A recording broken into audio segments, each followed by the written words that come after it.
నేను ఈరోజు కిచిడి చేస్తున్నానండి.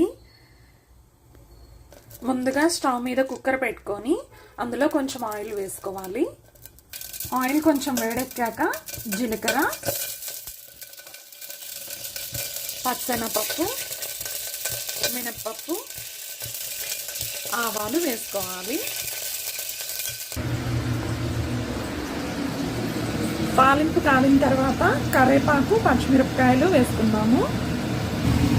కొంచెం కరివేపాకు,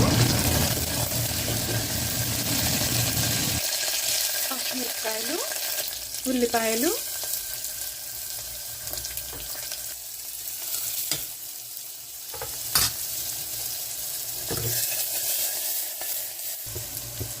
వీటిని కొంతసేపు వేగనిద్దాము.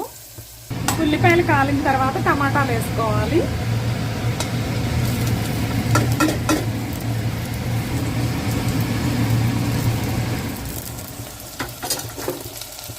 కొంచెం ఉప్పు, పసుపు వేసుకోవాలి. టమాటాలు ఇట్లాగా మగ్గిన తర్వాత మనం ముందుగా నానబెట్టుకున్న పెసరపప్పు, బియ్యం ఉన్నాయి కదా, ఇవి కుక్కర్లో వేసేసుకోవాలి.